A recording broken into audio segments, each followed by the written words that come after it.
Welcome, ladies and gentlemen, to It Came From DC Comics here on Reaction and Review. Tonight, guys, I'm checking out an anthology film from 2011. That movie is Green Lantern Emerald Knights.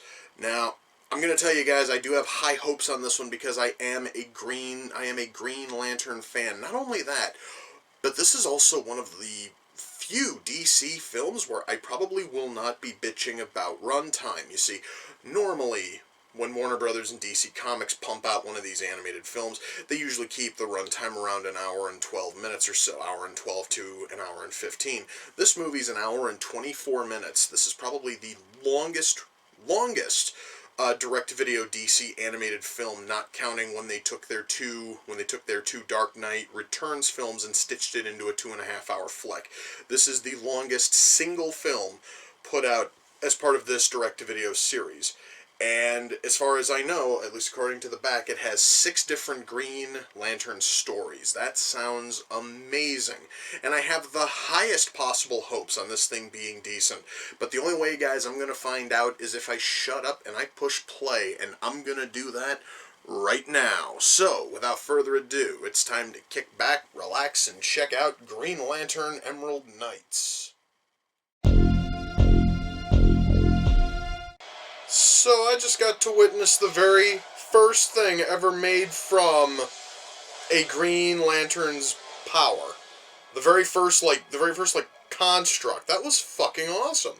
Actually, guys, this whole story talking about the origin of the core is just fascinating. It really is a solid story. Well, I can certainly say that Lyra knows how to make an entrance. Rather explosive entrance. Really cool one. Not totally sure if that's the way to be welcomed into your home world after a year, but at least it was sort of cool. You know, guys, when I heard that Roddy Piper was doing a voice in this, I didn't know who the hell they were going to cast him as.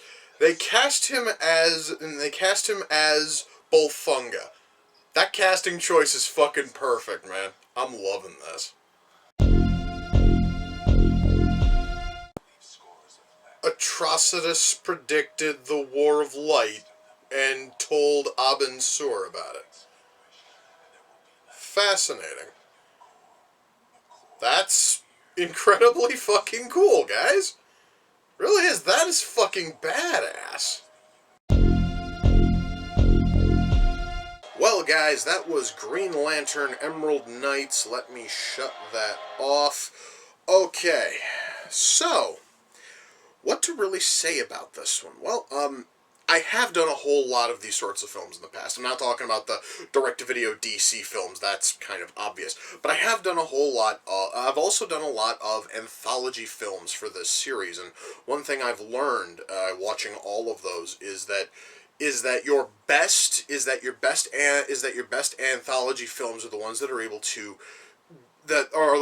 to give you the best possible stories.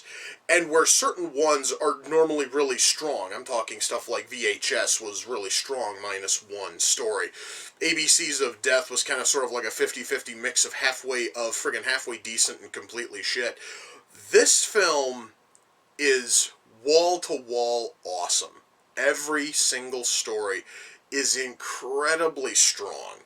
And every story is going to keep you riveted. Not only are each of the smaller stories going to keep you interested, but also the framing story is going to keep you, going, because the framing story follows who, at least for the sake of this film, is the newest member of the Corps.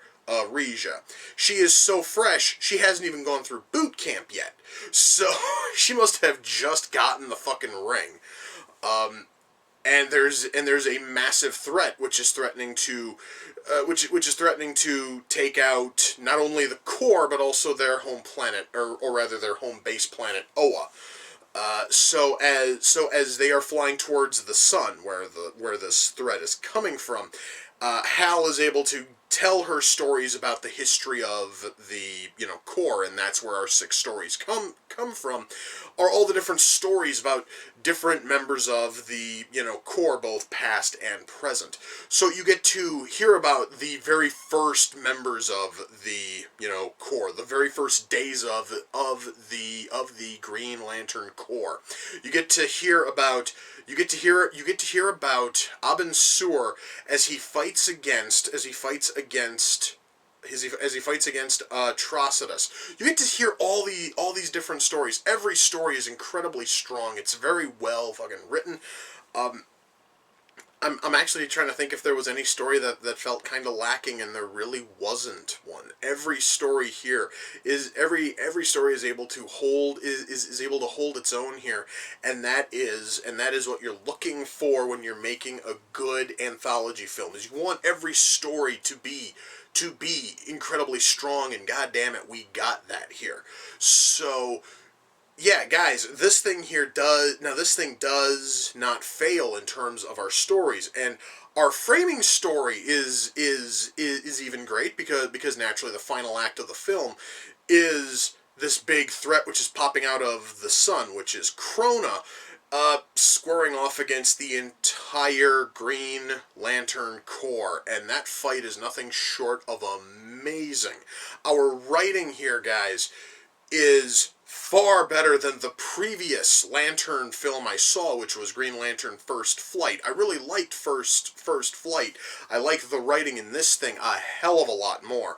This is some top-notch writing, featuring characters who normally wouldn't get a whole lot of face time in fucking Green Lantern media that's not the comics. This was a great film solely in terms of writing, and our voice acting is also amazing. Guys, we have Nathan Fillion as Hal fucking Jordan, and he is amazing. And we have Henry Rollins voicing fucking Kilowog, and he kicks ass at that. Every single cast member just comes in and absolutely kills in their role. Special mention, specifically because out of all of the stories, this one was probably my favorite because it had a little bit of a like humorous twist, is the story involving Roddy Piper. Roddy Piper plays a fucking alien who is just hell-bent for combat, and he's told about this one lantern who he cannot possibly beat, and that Green Lantern is Mogo. And the story itself is amazing, partially because Roddy Piper just completely sells. He is so great in that fucking role, and out of everybody here, Piper, at least to me, shines specifically because he was given the one character you could absolutely have a whole lot of fun with, and you could tell Piper had a blast doing it. Now, mind you guys, I am not saying that Roddy Piper was the only good actor here. Oh, hell no. Everybody turned in a fantastic showing. It's just that to me, Piper honestly kind of stands out, if for no other reason than because he was put into the best fucking story. That honestly to me is just more of a personal thing. So yes, guys, voice acting here is top-notch stuff. Which also, again, is kind of sort of a normal thing, considering all these previous DC films have always had amazing voice acting. This one is no fucking exception. The voice acting here is just stellar. Animation, right here, guys, is where... now, this, mind you, guys, is not a fucking negative, but it is something that is kind of worth mentioning, is that even though the characters are drawn the same way in every single film, every story, what changes in every story are things like backgrounds and exactly how ships are fucking drawn, and it really does sort of stand out a little bit. So you will have certain ones where everything in terms of like ships and planets and settings and buildings all kind of sort of match how the characters are drawn. And then you'll have other sections where, I swear to God, guys, I saw one ship, and it actually was in the fucking, and it was in the fucking Mogo story. That ship essentially looks almost like it leapt. It basically looks like it leapt out of a fucking Borderlands game. Stands out a lot, especially since well, actually, it does not stand out with the backgrounds. The backgrounds look almost like something that would have come out of, say, heavy metal back in the fucking 80s, and it's all this beautifully like hand fucking drawn stuff, and it looks great. And you will have certain ones, and you will have certain stories where the backgrounds, the buildings, and everything, they all have that hand-drawn look, and then other ones will look more, like CG and a bit more fucking digital. And it is probably going to throw off a couple of people, but I honestly thought it was a nice touch to kind of sort of differentiate each story without going to vastly different designs on the characters. Granted, in some of those the characters stand out compared to the backgrounds, but honestly that there's a real minor thing. So that honestly, guys, is like the one negative, and even then I don't really see it as a negative. I honestly think it's a really interesting stylistic choice. But I do know that some people are probably going to see it as a negative because it is so fucking jarring if you're not really expecting it.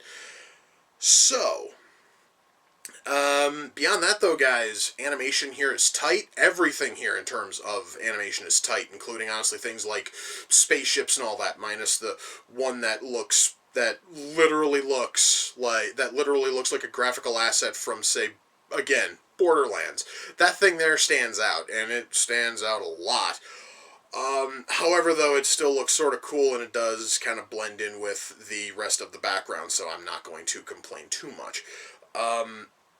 Once more, though, past that, animation here is really tight. It's really solid. Our sound mix here is fantastic. The one thing that I would have to comment on is the sound effects used on the rings. Now, you see, guys, I totally understand that there really isn't a massive library of sound effects for anything that shoots fucking lasers.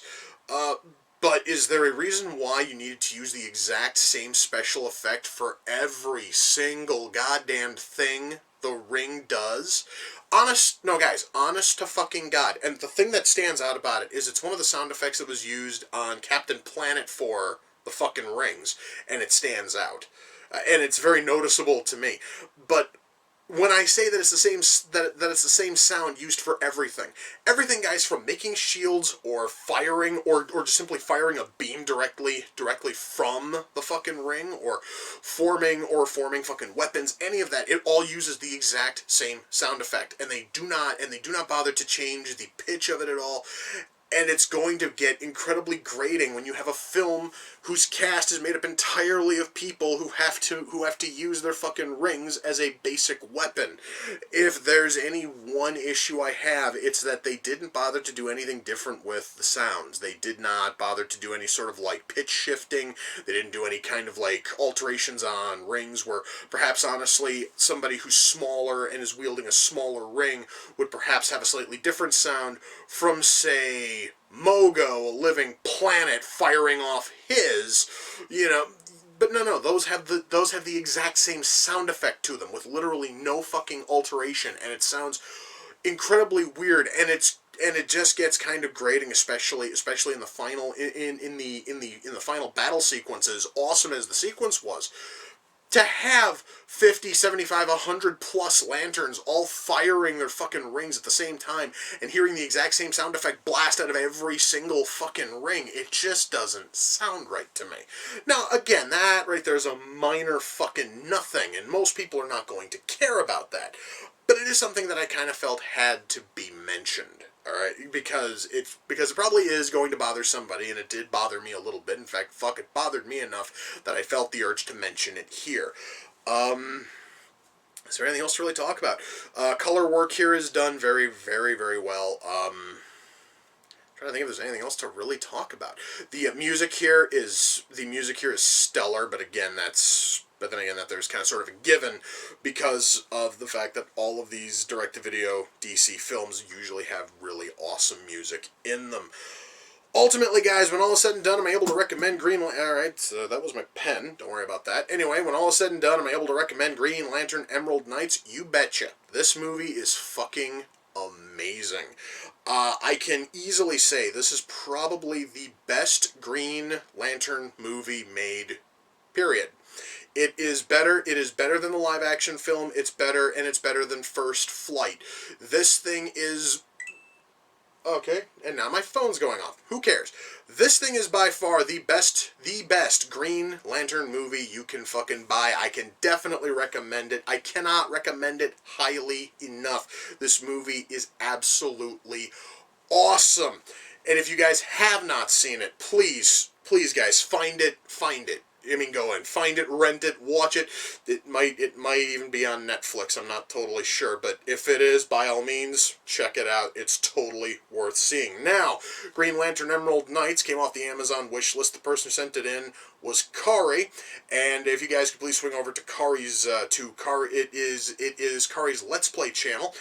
Go and check out everything which is over there. I'm not sure if they have updated that in a while. I really don't fucking remember seeing anything on there recently. But I could easily be totally wrong. Kari, I thank you.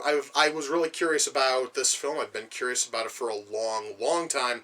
And I finally had my chance to watch it, and that is thanks to you. You're fucking awesome. Once more, guys, please swing on over to Kari's Let's Play channel. I think they're still doing the Overlord Let's Play as I am fucking recording this. And if you're really curious about that, go over there and check out everything which is going on. Now... Normally, guys, I talk about the bonus. I talk about the bonus features that are on these discs, and while the back says that it has two bonus cartoons, it doesn't.